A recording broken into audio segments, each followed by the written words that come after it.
अस्सलाम वालेकुम viewers, welcome to info for youth. आज की ये वीडियो लेटेस्ट जॉब के अनाउंसमेंट के बारे में है, गवर्नमेंट जॉब के अनाउंसमेंट के बारे में है। पुलिस में जो है वो नई नौकरियां अनाउंस कर दी गई हैं और इसके अलावा इसमें एक बहुत बड़ी तादाद में कांस्टेबलान की जो नौकरियां हैं वो अनाउंस कर दी गई हैं। तो ये पुलिस में 2024 की ये लेटेस्ट जॉब्स हैं। इसमें अप्लाई करने की आखिरी तारीख 3 मार्च है। तो आप अभी फ़ेब जो है वो फ़ेब ख़त्म होने वाला है। आपके पास इनफ टाइम है कि आप लोग इन जॉब्स में किस तरह अप्लाई करना है ये चीज़ समझें और लाजमी अप्लाई करें। कांस्टेबलान की ये नौकरियां हैं और अच्छी बात ये है कि तालीम सिर्फ मैट्रिक है। सिर्फ मैट्रिक की बुनियाद पर आप लोग को इन पुलिस की जॉब्स के लिए अप्लाई कर सकते हैं। अगर आप लोग रोज़ाना की बुनियाद पर पूरा पाकिस्तान की जॉब्स के बारे में जानना चाहते हैं तो मेरे चैनल इन्फो फॉर यूथ को सब्सक्राइब करें, बेल आइकन को लाजमी दबाएँ ताकि आप लोग रोज़ाना की बुनियाद पर पूरे पाकिस्तान की जॉब से बाखबर रह सकें।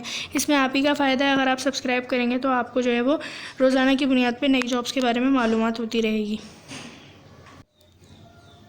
ये इन जॉब्स का ऑफिशियल एडवर्टाइजमेंट है, आप लोग अपनी स्क्रीन पर देख सकते हैं। यहाँ पर लिखा हुआ है कांस्टेबल की भर्ती है। ये कांस्टेबल BPS 7 की असामियों पर भर्ती का ऐलान। अब कांस्टेबल की जो भर्ती है देखें, एक तो इसमें सबसे अच्छी बात ये है कि ये मैट्रिक की बेस पे हो रही है। तो मैट्रिक की बेस पर जिन लोगों ने मैट्रिक किया हुआ है एक तो वो तमाम ही अहल हैं अप्लाई करने के लिए। इसके अलावा इसका 7वां स्केल है। स्केल बहुत अच्छा है, 7वें स्केल की अच्छी पे होती है और अच्छी खबर ये है कि ये मैट्रिक पर है तो आप लोग लाजमी अप्लाई कर सकते हैं। इसके अलावा यहाँ पर इसकी लास्ट डेट बताई हुई है। देखिए, आप लोग 18 फरवरी से रजिस्ट्रेशन स्टार्ट है। 18 फरवरी से रजिस्ट्रेशन कर सकते हैं 3 मार्च तक। 3 मार्च तक जो है वो आपके पास इनफ टाइम है कि आप लोग अप्लाई करेंगे। यहाँ पर इन्होंने तालीम बताई हुई है और बाकी जितने भी इनके वो हैं फ़िज़िकल स्टैंडर्ड्स वगैरह वो बताए हुए हैं। देखें, तालीमी काबिलियत इसमें आपको सिर्फ मैट्रिक चाहिए। सिर्फ मैट्रिक की बुनियाद पर आप लोग इन पुलिस की जॉब्स के लिए अप्लाई कर सकते हैं। मिडिल बराए जम्मू ज़िला, अगर आप अक़लियती उम्मीदवार हैं यानी मुस्लिम नहीं है, नॉन मुस्लिम है, तो आप अगर मिडिल पास भी हैं तो भी अप्लाई कर सकते हैं। और देखें, इसमें मर्द और ख़वातीन दोनों अहल हैं, यानी कि लेडी कांस्टेबल और कांस्टेबल दोनों की भर्तियां हैं और ख़वातीन और जो मर्द हैं उन दोनों के लिए ही मैट्रिक तालीम रखी गई है। लड़कियां भी मैट्रिक तालीम पर अप्लाई कर सकती हैं कांस्टेबल की जॉब के लिए और लड़के भी। और उम्र जो है वो 18 से 25 साल हो लड़कों की, 18 से 30 साल भी हो अगर वो अक़लियती हैं तो। और लड़कियों के लिए भी 18 से 25 साल ही एज रखी गई है। कद जो है वो लड़कों का 5 फीट 7 इंच हो और लड़कियों के लिए कद जो है वो 5 फीट 1 इंच रखा गया है। इसके अलावा चेस्ट 33/34 लड़कों के लिए। इसके अलावा जिस्मानी इम्तहान आप लोगों का किस तरह होगा, आप लोगों से जो है वो दौड़ वगैरह लगवाई जाएगी तो लड़कों को कितने टाइम में लगानी होगी ये बताया हुआ है इन्होंने। 7 मिनट में 1 मील जो है वो लड़कों को दौड़ लगानी होगी। 9 मिनट में 1 किलोमीटर बराए जम्मू ज़िला। 7 मिनट में जो है वो 1 मील दौड़ लगानी होगी लड़कों को। तो जो ये रनिंग वगैरह पास कर लेता है उसका जो है वो ज़्यादा चांस होता है। इसके अलावा लड़कियों को जो है वो 7 मिनट में 1 किलोमीटर चलना होगा। इसके अलावा तहरीरी इम्तहान होगा। पहले रनिंग वगैरह करवाई जाएगी, दौड़ लगवाई जाएगी, इसके बाद होगा तहरीरी इम्तहान। तो जो रनिंग पास कर लेगा उसके बाद उसका तहरीरी इम्तहान होगा।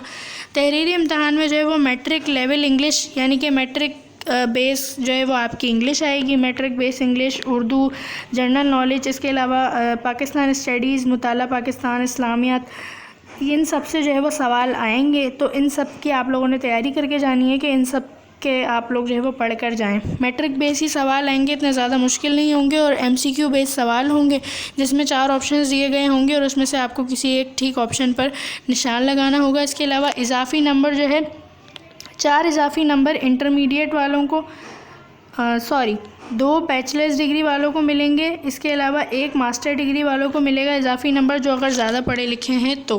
इसके अलावा इन्होंने इम्तहानी मराकज़ बताए हुए हैं कि कहाँ कहाँ पर इम्तहानी मरकज़ होगा। तो पेशावर में होगा, मर्दान में होगा, दीर, सवात, चित्राल, कोहाट, बनू, डेरा इस्माइल ख़ान, एबटाबाद, मानसेरा, इन सब में जो है वो सेंटर्स लगेंगे। आप लोगों से दौड़ वगैरह जो है वो इन सेंटर्स में लगवाई जाएगी और आप लोग ख़ुद भी जाकर अगर कोई मालूमात हासिल करना चाहते हैं तो इन सेंटर्स में इन इम्तहानी मराकज़ में जो है वो जाकर मालूमात कर सकते हैं। इसके अलावा कोटा जो है वो जनरल 75% है, ख़वातीन के लिए 10% है, पुलिस मुलाजमीन के बच्चों के लिए 10% है और अक़लियत के लिए 5% है। तो अक़लियती जो कोटे से हैं वो भी अप्लाई कर सकेंगे। बेसिकली ये जो जॉब्स हैं ये KPK की जॉब्स हैं, KPK पुलिस की तरफ से। खैबर पख्तूनख्वा पुलिस में शमूलियत का शानदार मौका, तो KPK पुलिस की तरफ से ये जॉब्स हैं। अब देखें इसमें कौन कौन अप्लाई कर सकता है। तो यहाँ पर इन्होंने ये भी बताया हुआ है कि इसमें जो तमाम KPK वाले हैं वो अप्लाई करेंगे। डोमिसाइल आप लोग देख सकते हैं, यहाँ पर डोमिसाइल बताया हुआ है। खैबर पख्तूनख्वा के मंदरजा झेल अजला और सब डिवीज़न से अप्लाई किया जा सकता है, यानी खैबर से हसन खेल, पेशावर, मर्दान, नौशेरा, चारसदा, सवाबी, हंगू, करक, करम और कज़ई, दर आदम खेल, कोहाट, बनू, शुमाली वज़ीरिस्तान, वज़ीर बनू, बेंटी लकी, डेरा इस्माइल खान, जनूबी वज़ीरिस्तान, लोयर, सवाट, शांगला, देर लोयर, अपर चित्राल, एबटाबाद, हरीपुर, मानसेरा, बगड़ाम, लोअर कोहिस्तान, अपर कोहिस्तान, कोलाई, पालस कोहिस्तान, तोगर। तो इन तमाम के जो डोमिसाइल होल्डर्स हैं वो लड़के हों या लड़कियां हों, मैट्रिक अगर उन्होंने किया हुआ है तो वो इन जॉब्स में अप्लाई करने के लिए अहल हैं, वो अप्लाई कर सकते हैं।